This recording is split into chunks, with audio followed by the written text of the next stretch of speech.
আসসালামু আলাইকুম, কেমন আছেন সবাই? তো আজকে আমি এই ভিডিওতে দেখাবো কিভাবে আপনারা পাইথন লেটেস্ট ভার্সনটা ইনস্টল করবেন। তো চলেন শুরু করি। প্রথমে আপনারা পাইথন লিখে সার্চ করবেন। পাইথন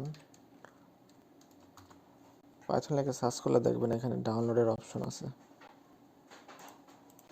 এখানে ডাউনলোডে যাবেন। ডাউনলোডে যাওয়ার পর এখানে ডাউনলোড পাইথনে ক্লিক করবেন। তাহলে পাইথনটা আপনাদের ডাউনলোড শুরু হয়ে যাবে। আমার ডাউনলোড আছে, সেই জন্য আমি আর ইনস্টল করলাম না। তো ইনস্টল হওয়ার পর আপনারা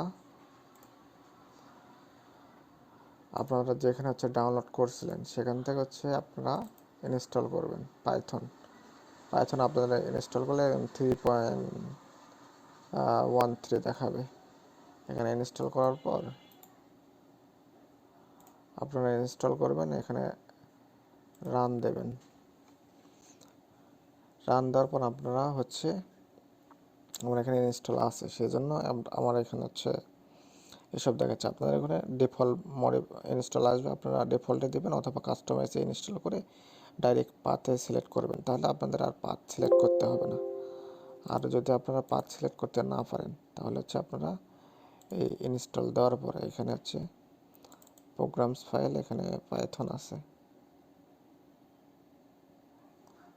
এখান থেকে পাথটা আপনারা ইনস্টল করে দেবেন।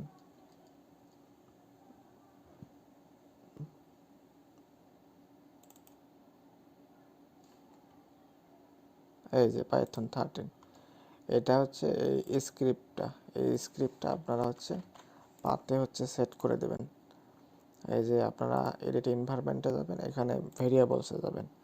ভেরিয়েবলসে গিয়ে দেখেন আমার এখানে পাইথনটা কিন্তু সেট করা আছে। এই যে পাইথন স্ক্রিপ্ট, এটা আপনারা এখানে দুটার একটাতে পাথটা সেট করে দেবেন পাইথনের। এখান থেকে নিয়ে যাবেন, এখান থেকে পেস্ট করে এখানে পাইথন লিখবেন, ব্যাস তাহলেই হয়ে যাবে। এসব করার পর তারপর আপনারা সিএমডিতে চেক করবেন পাইথন। এখানে পাইথন ভার্সন লিখবেন। দেখেন এখানে পাইথন ভার্সন শো করবে।